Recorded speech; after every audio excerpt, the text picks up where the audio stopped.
Good morning. So dito naman po tayo ngayon sa mga Estero de Magdalena na kung saan nga po ay ito si Kuya.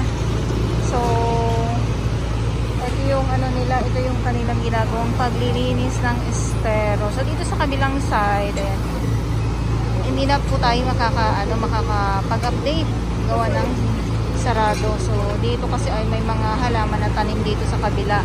At dito naman sa may unahan, may ginagawa po dyan.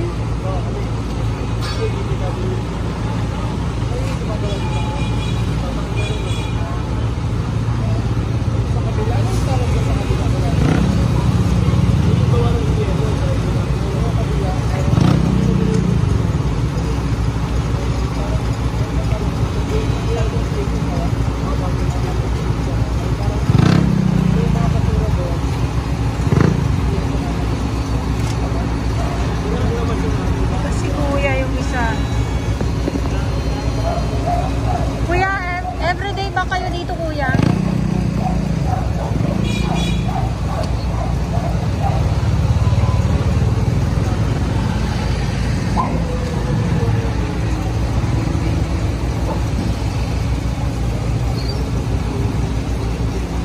Sa isang araw, Kuya, ilang sakong ganyan basura ang nakukuha nyo po?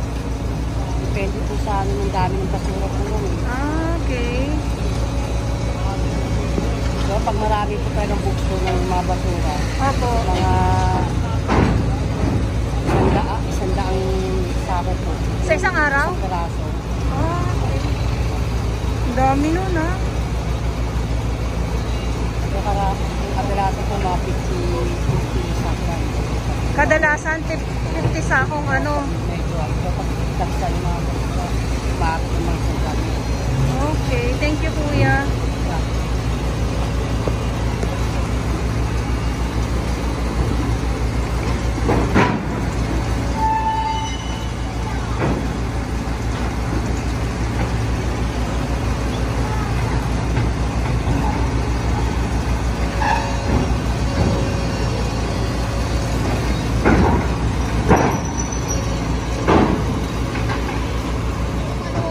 Sa ating mga kababayan, Kuya. Ano man lang, hindi na po lagi na hinahanap, gobyernong kumilo. Opo. Paano naman po yung mga pagkasakupan? Yes. Squatter na nga tayo, ganun pa. So, Kuya, Ano anong... pa ipamukha na squatter ang ugali? Yes. Anong nangyari dito sa kabila? So, pag konti lang yung mga kalat po ay mga 50 sakong mga kalat ang nakokolekta. Pero pag yung talagang bugso po ng mga basura po ay manok ay madami po. Ito yung linen part na sinasabi ko po sa inyo.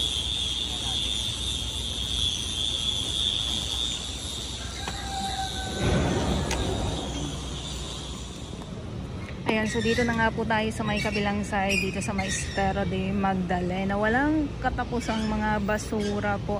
At ito yung pumping station po. Ayan. So dito sa may kabila, ayan, ito yung makikita nyo sa baba. Sandamakmak na mga basura. Sabi nga ni Kuya, pag talagang mabulusok na mga basura ay 100 or higit pa.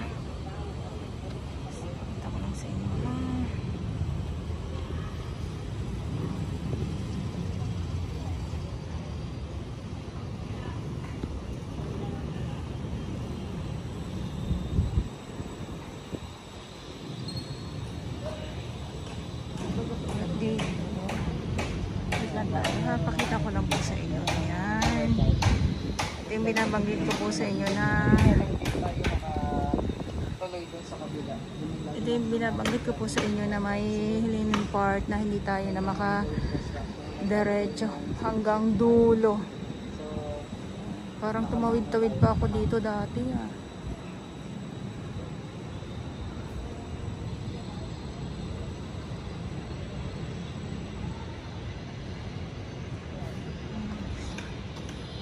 Dito kasi may pagpasok pa lang ay may mga nakatira na dati dito. Pero dito sa bungad ay wala na po. Kasi nga ito nga yung pumping station. Yan, so dito sila nalipat na to yung iba sa Cavite. Na-relocate na po.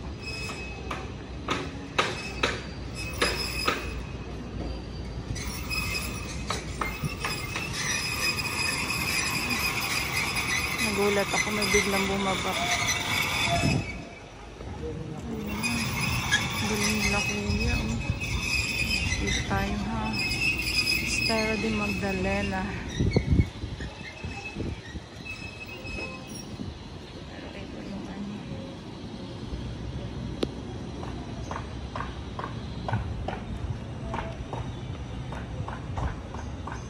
Okay. So ito yung update natin. Ayan. So, dito na tayo sa baba. Grabe yung nakakapag-update pa ako dito. Okay pa to. Oo nga, okay pa to eh. May mga tanim dyan eh. Ngayon ay wala, hindi na po tayo makadiretso.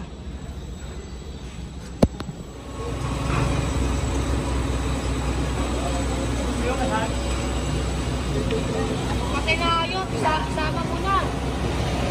Ayo, yung ano, yung daga. Ha?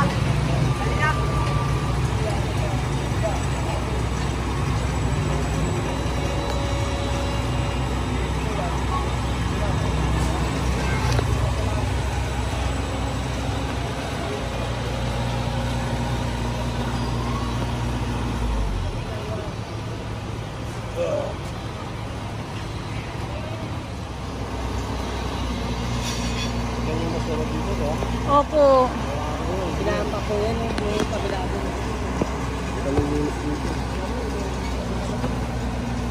Araw-araw po. Araw-araw po.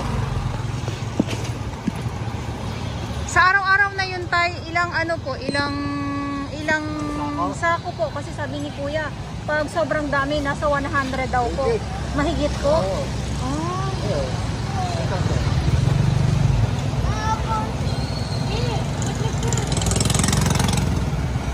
Ayan na si kuya. Ay. Ito yung ano, ito yung kuha nila. Oh. Kahapon yan. Kahapon. Ilan po yan? Ilang sako yan tay? Sa 80 minutes yan. Okay. Ang dami. Pero pag yung tagbagyo talaga, mas sobra pa po. Ano? Ayan oh. Thank you tay.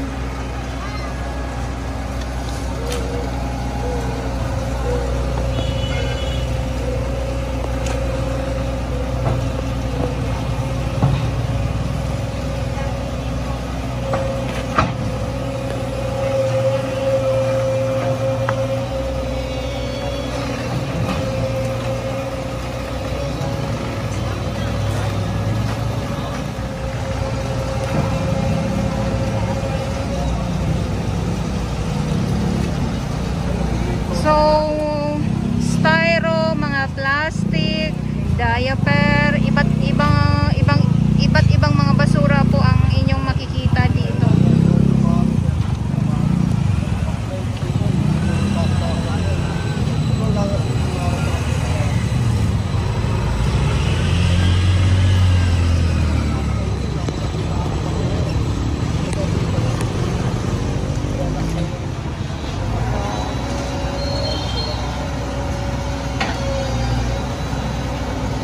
Wala pa pong tagbagyo, Pag tagbagyo, di mas marami po kayong makukuha. Oo. Kaya lang pag ganyan may bagyo, hindi ko kami bumababa. Siyempre kasi may bagyo po yan. Pagkatapos ng bagyo, Oo, kasi yun ang ano eh. Yun nga nga, pagkatapos, marami na talagang Opo. lilinisin ko po. Grabe. Si kuya andoon na sa unahan. Hanggang pa doon yung pagkalit. Hanggang doon pa po, no? Paliko pa ako doon. Tapos mayroong isang ng mga baka na nakaharap. Hanggang doon yun. Doon na isa sa ako yun. Doon naman isa sa ako. Hindi dito. Kasi pag dito, napakalayo. Doon pa ako sa recto dadalhin yung basura na. Ay, opo. Parang lulubog na yung balsa ni tatay ah. Ganyan talaga ho yan. Ganyan talaga yan. Pag kapaw-paho yung basura niya yan, Opo. lubog na yung ano niyan. Yung balsa. Hindi naman totally lubog, yung inaapakan lang ng tao. Opo, opo. Aabutin na yung ano niya, tataas na yung tubig. Ah. Dahil pa-request kayo ng ano,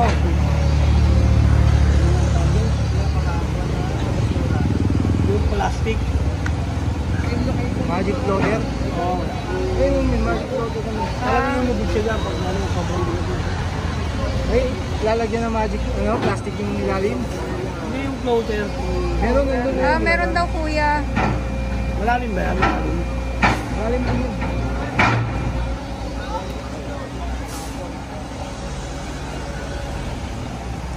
Plastic yun eh. Ano, ito nga yung sinasabi ko kanina, ayan yung mga nakuha nila ng mga nakarang araw. So hahakutin din po yan. No kuya no? Hakutin din yan, di ba mama? Araw-araw din po ba naghahakot ng ano dito? May schedule yata. Schedule lang. Okay, thank you kuya. Tawag pa yun sa ano. Kasi yung truck namin, hindi lang naman yung kami ang kinukuha ng Opo. ibang area.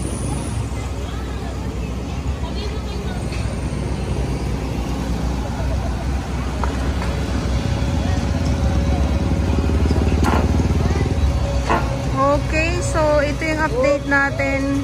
Ulitin ko lang po dito sa Estero de Magdalena. Ay, sumabit na! Sabit. June 25, 2025.